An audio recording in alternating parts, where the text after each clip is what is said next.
Hi Not Board Gamers, and welcome back to Not Board Gaming. I'm your host, I'm Mark. Now in today's video we're going to be taking a look at Burncycle, obviously the latest big release from my very good friends at Chip Theory Games. Now that kind of leads me on when I say my very good friends at Chip Theory Games as to why this is not going to be a review. You see, I have a very good relationship with the people at Chip Theory Games. I get early access to a lot of their games and preview and review copies, and I have a good dialogue going with them as well. And I don't think I could be objective to actually review a Chip Theory Games game, if you understand what I'm saying. It would certainly be coming from a position of bias in my relationship, due to my relationship with Chip Theory Games. So I thought I'd tackle this a little bit differently. What I'm going to do in this video is give you 5 reasons why Burncycle might be a game for you, and 5 reasons why Burncycle may not be a game for you as well. So I'm going to try and look at this from 2 different perspectives. Whilst not a review, I'm going to try and look at it from the perspective of people where Burncycle may not work as an experience. So I'm going to pick out 5 points, give you reasons why it works for me and why it may not work for other people. I hope all that makes sense, and I think that's possibly the best way that I can look at Burncycle. Now, if you want a full review on how the game works and how it plays, etc., there's plenty out there. You can go to Hungry Gamer, you can go to One Stop Co-op Shop, you can go to loads of people who are going to tell you a lot about how the game plays. I'm going to come at this from a slightly different perspective. I'm not going to focus on any gameplay really. I'm just going to talk about these 5 points, why they may work for you and why they may not work for you. So without much further ado, let's get on to point number 1.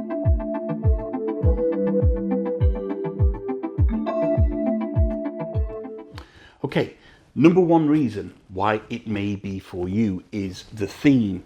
The theme is really immersive if you're into the theme. You see, it's hundreds of years in the future, and the robots humanity was wiped out. Robots kind of created some humanity. Humanity came back and started to destroy all the robots. And you are going to play on the side of the robots, breaking into these large corporations to kind of complete your objectives, find secrets, destroy whatever they're building, etc., to try and build your uprising. And it's a really unique theme. I think one thing we know about Chip Theory Games is they are outliers, and it's not necessarily a theme I'd come across before, and I think it carries across really strong. You have this kind of evolving and changing officers that you're going to be going through and fighting against the security guards, or not fighting as the case may be, because it's very much a stealth based game, and you kind of you get involved in this. There's a whole network thing where you're jumping onto the network, and you've got this whole kind of cyber thing happening as well. And to back it all up, if you've got the 404th expansion, there's a whole wealth of lore books that you can get. You can get really immersed into this. Things about the individual robots, about the kind of various corporations, about what's happened, about the CEOs that you're going to be fighting against. And I think this is where the strength really lies. For me, it's quite a unique theme. It's not something I've necessarily come across before. And working for large corporations for most of my life, kind of sticking it to the man, is a really good thing for me. So for me, the theme absolutely works, and I think it's a really strong point for it. But also, that is my first kind of caveat for the game. A reason why it may not work for you is exactly that. It is the theme. I know when Burncycle was first announced, people were like, I don't really get it, the theme isn't really speaking to me. And I absolutely get that. If the thought of kind of going into large office buildings and places of work, etc., sneaking around, getting secrets is not your thing, then no amount of lore is really going to back that up for you. You're just not going to be invested in it, and you get the most out of this game if you're invested in the theme. So the theme, I absolutely get, could be a turn off for people.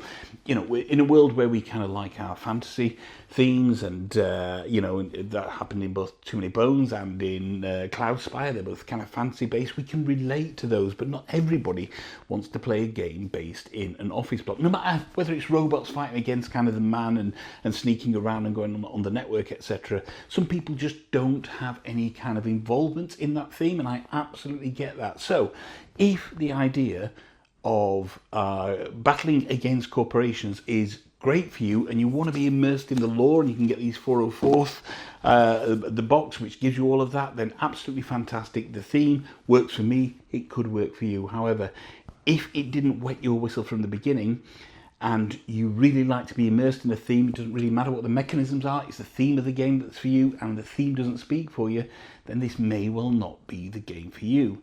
So there you go, reasons why and why not theme may work for you in Burncycle.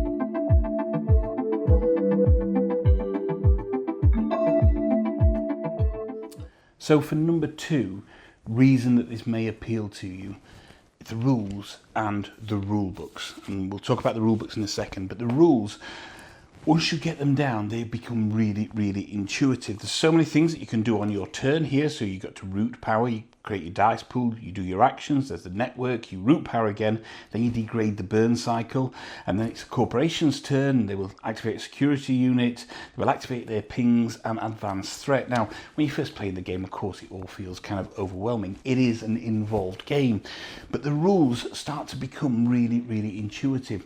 And before long, after you've played a few rounds of this, you'll start really referring less and less to the rule book, and you'll start to understand what you need to do. And because there are so many variables in the game itself, the rules have to work across all variables, and they work really, really well. And that is helped massively by the rule books. You see, there are 2 rule books, and there's also a floor plan book as well. So there's kind of an in-depth rule book, but there's also this learn to play rule book as well, which is really, really good. I'd go so far as to say that the tutorial, which takes you through kind of the first level, if you like, is fantastic. It's possibly the best kind of tutorial learn to play that I've read, and so well done to Shannon Wedge on working so hard on that, and the rest of the guys at Chip Theory Games. It's absolutely fantastic.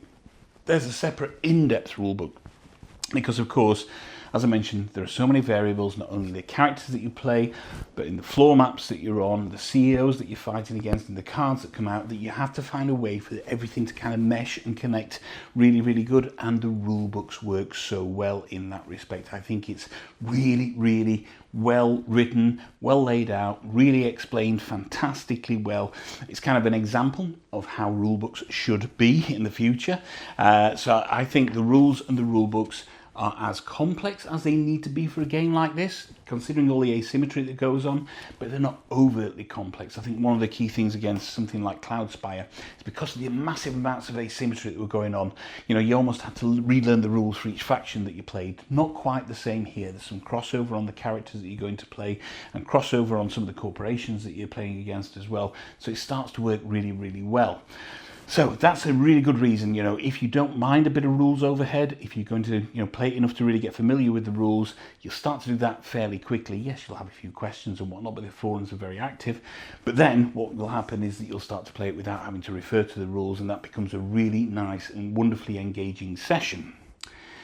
So, are the rules a reason why you may not like this game? And I would say absolutely as well. Because I've talked about it being fairly kind of asymmetrical and relatively complex in terms of having everything meshed together, and there may be too much rules overhead for people. You see, as good as the tutorial is, and as I say, it's one of the best written tutorials that I've seen, it does require an investment from you to play the game a number of times to really get to grips with everything, and that can be difficult for people, and we'll come on to that aspect in a wee while as to why playing a game like this a number of times can be difficult for people. So as well written as the rules are, and as well as that tutorial is, and as well as the kind of main rule book is as well, it is missing a kind of quick setup guide. So you kind of, if you haven't played it for a while, you've got to go back and think, right, what do I do here? How do I do that? It comes to you fairly quickly. But there, it still is, there is some rules overhead here, and because of the asymmetry and across of all the variations that you've got, that can be compounded. I know that can be, a lot for some people. I love delving myself into rules and rule books, so it works perfectly for me, and as well written as they are as well, that really speaks to me. But for other people, maybe not so much so. Another thing about the rule books as well that I want to mention is a slight kind of why it may not be for you. If you think about Too Many Bones, or you think about Cloudspire rule books, you've got these really well kind of produced rule books in terms of the quality of the rule books, not about the quality of the writing, we're talking about the quality of the rule books. Now, Chip Theory have gone a slightly different route on this. You've got these paper paper booklets, if you like, or paper books for the rules there. And because you're going to be thumbing through them quite a lot, there is a fear that you're going to crease, you're going to tear, you're going to mucky them up, etc. They don't feel as durable as some of the other rule books. And another thing as well is some of the stuff that you kind of expands the game for you initially, like the rescue mode, points you to a PDF online, which is great, I think, but you know, not everybody has access to a printer or what have you. So a way to expand your experience is to then further explore online and get, you know, further rule sets, etc. online. And you know, even the tutorial, you know, if you want to complete the tutorial, it tells you to go online and follow it online as well. I understand why Chip Theory have done that, but if you're looking for a complete experience, then you may want to have everything in one place. So yeah, the the rules for some people may be just a little bit too much, and it may be too complex for some people. And the rule books, the fact that they moved away from how they've produced rule books in the past to these kind of paper booklets, as good as they're written, does leave a little bit wanting there for you to have to go online and chase stuff around. Minor quibbles for me, I don't care, I enjoy the love that's gone into this, but I can see that being a deciding factor for some people. So, now on to point number 3.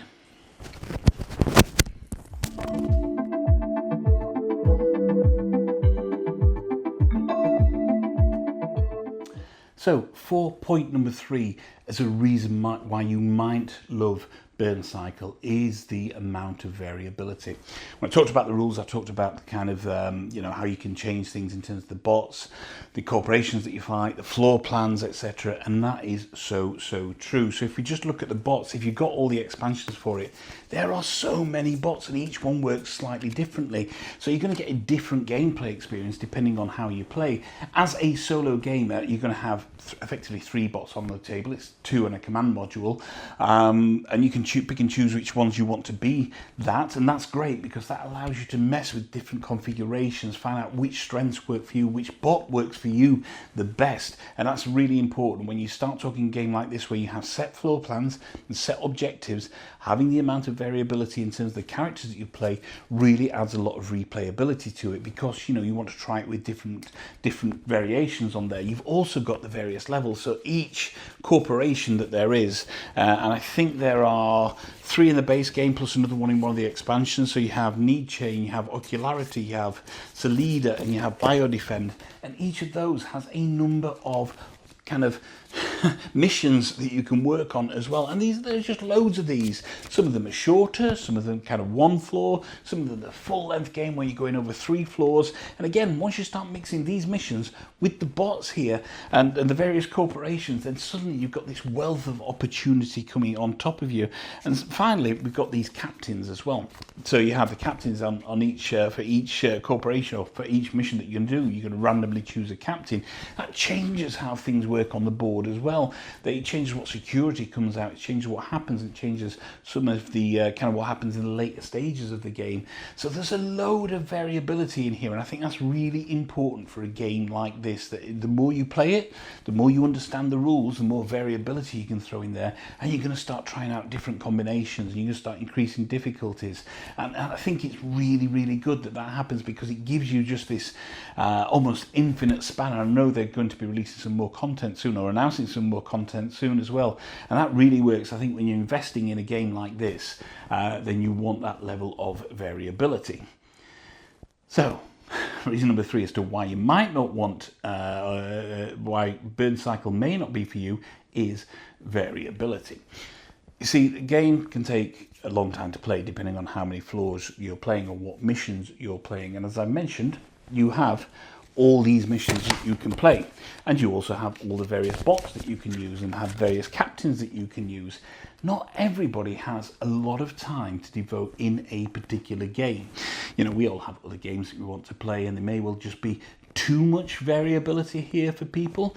You know, if you're just playing one character on one mission constantly, you're going to get to a point where you think, right, well, I've done all the mechanisms, I've done everything, the variability doesn't matter for me. In fact, if anything, it can feel a little bit overwhelming for people as well.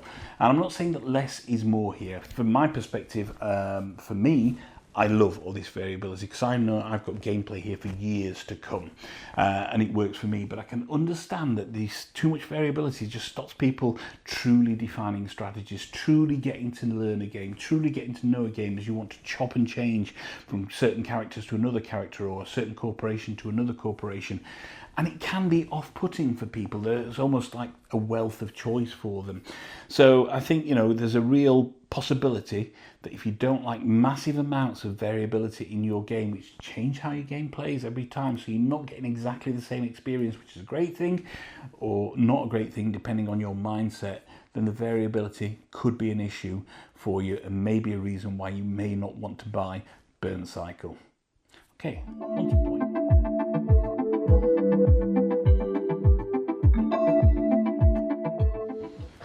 So point number 4 is game length and why it works for me. And that comes down to the variability again of these missions, is the fact that you can choose a shorter or a longer game. And that's great because sometimes, I haven't got an entire afternoon to devote to Burncycle, so I just want to set it up on a mission where I can just play one floor, play it for about 90 minutes, put the game away, and I've had a full, proper Burncycle experience. And that's absolutely great. But on the flip side of that, if on those rare occasions I've got a Sunday afternoon free, then it's great to set Burncycle up and set up one of the long missions and really test myself on that as well.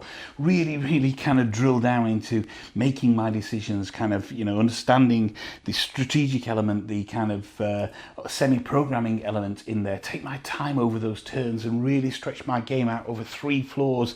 You can even link your missions together in a form of campaign in the rescue missions there, which is really good if you want to come back and keep your campaign going there. So what I really like about it is that, on a single floor, it's great. You can set it up, say, within about 75-90 minutes, you've played through it, you've had a great time, you can put the game away and go and do something else. But on those days when you really just want to, you've got no other distractions, you just want to immerse yourself in this world, then absolutely kind of getting this out on the table, setting it up and playing it for 2 or 3 hours plus, maybe sometimes, depending on what you're doing and how many bots you're controlling, it's a pure joy. I lose myself in this, and it's sometimes at the detriment of doing other things, and certainly the wrath of my wife sometimes.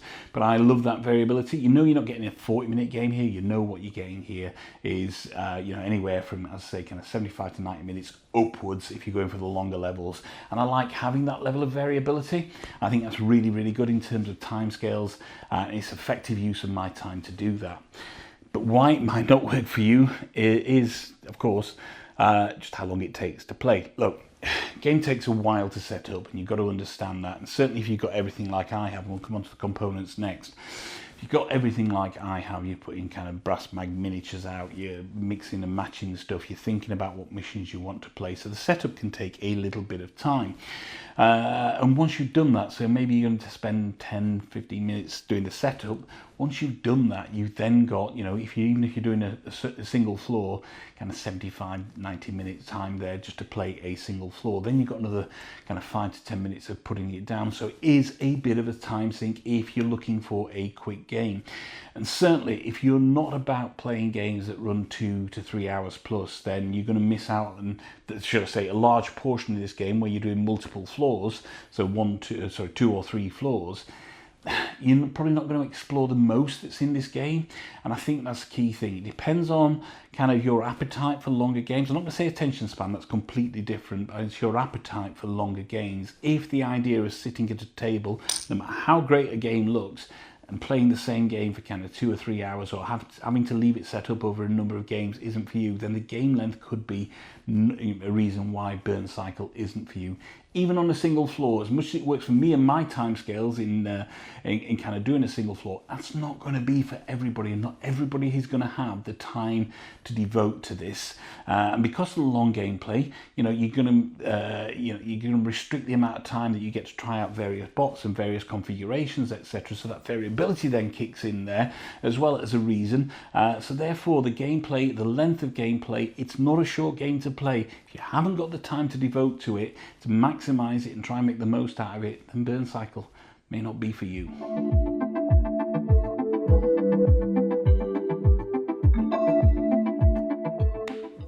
Okay, point number 5 about why I love Burncycle.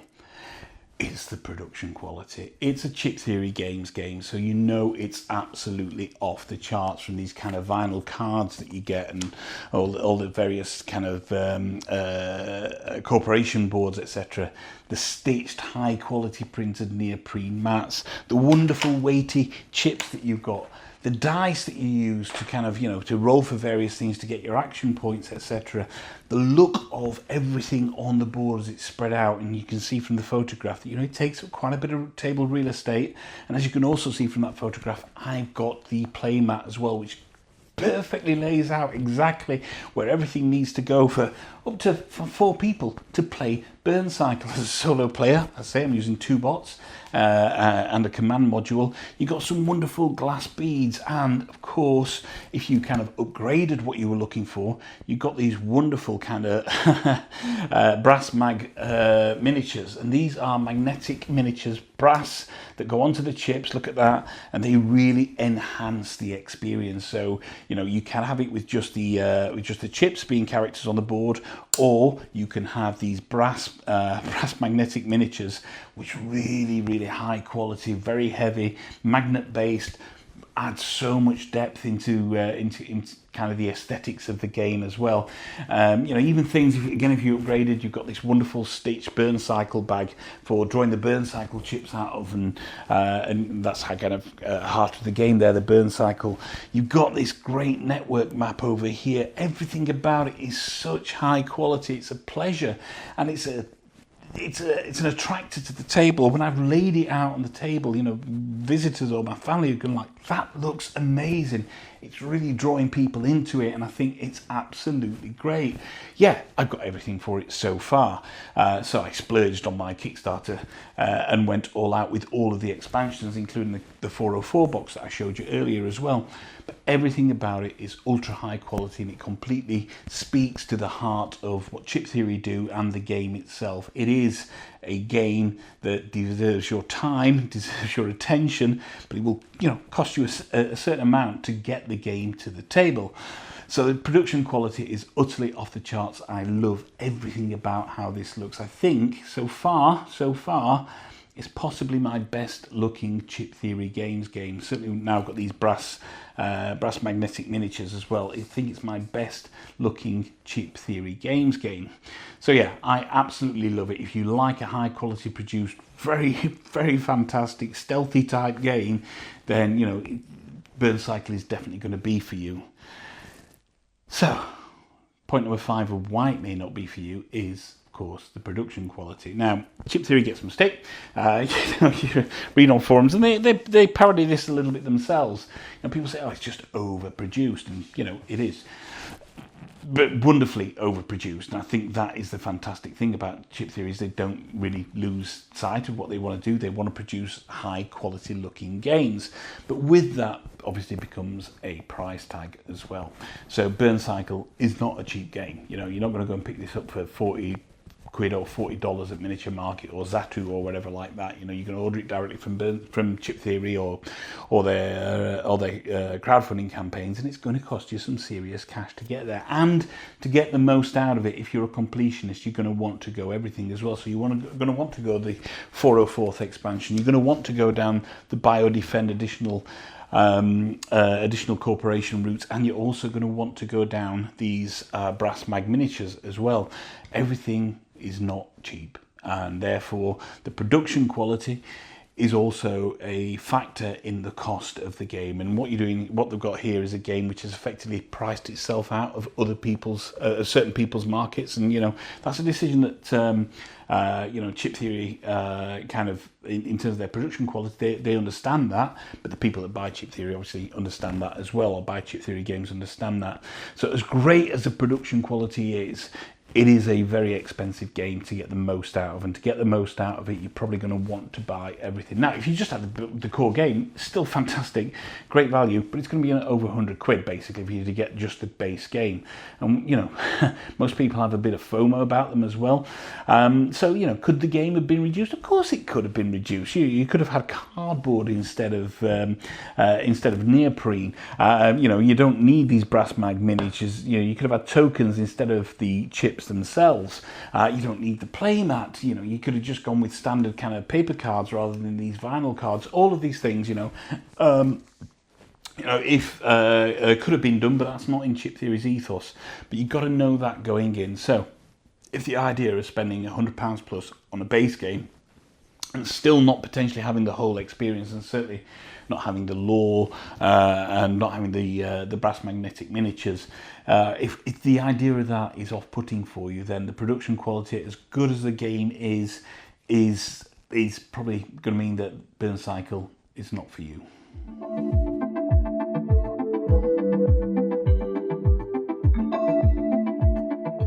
So there we go. That's 5 reasons why Burncycle may or may not be a game for you. Now, personally, if we're talking about me, and I know at the beginning I said I have some bias when it comes to Chip Theory games, that still stands true.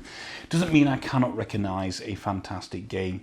Burncycle sets a new bar in stealth games. Stealth is possibly a mechanism that's wildly underused in board games, but this really does set the bar so very, very, very high as you're moving around the board, avoiding the patrols, trying to maximise your moves, trying to maximise your strategy.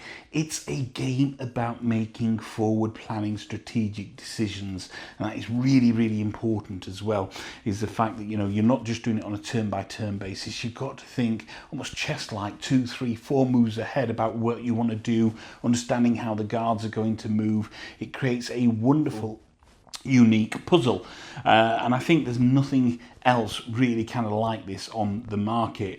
I think it's a fantastic game. It gives me everything that I want in this type of game. Now, I'm fortunate enough that I could, obviously, you know, I could splash out on all of the stuff that came with it as well, and I understand that makes me fortunate, but that has enhanced my experience. But I go back to everything I like about this game, from obviously the look of it, the aesthetics of it, the production quality, the rules themselves, just how well written that tutorial is, and how easy it is to flow into the game. The time it takes to play the game is right within my wheelhouse, whether it's a long game or a short game, depending on what I'm looking for. It's really, really within my wheelhouse.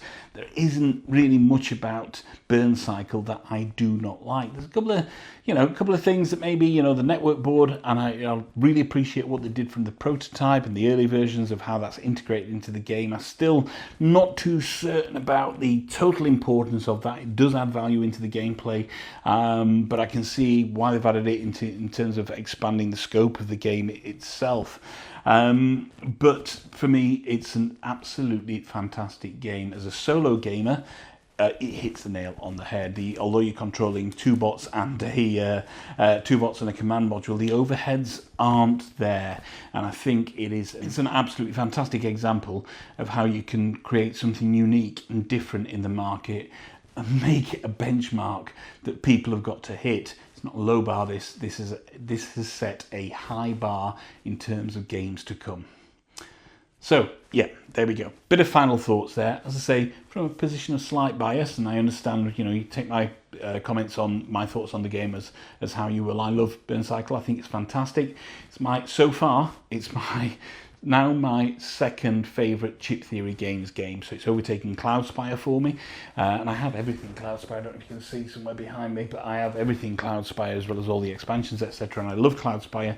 Still hasn't quite toppled Too Many Bones, just because, I just adore Too Many Bones. But so far, Burncycle is my second favourite Chip Theory games. Now, that may change. I've got Hoplomachus Victorum coming shortly for people, so who knows what that's going to do. But yeah, I am absolutely in love with Burncycle. So thank you very much for joining me on this. I hope that kind of me trying to be objective and giving you 5 points as why it might not be for you, as well as 5 points why it may be for you, has helped. If not, then that's absolutely fine. Thank you still very much for watching. My name's Mark, this is Not Board Gaming. Don't forget to like and subscribe to the channel. Check out our other videos, and one final thought. If you can't find anyone else to play with, there's nothing wrong with playing with yourselves. Until next time, bye bye.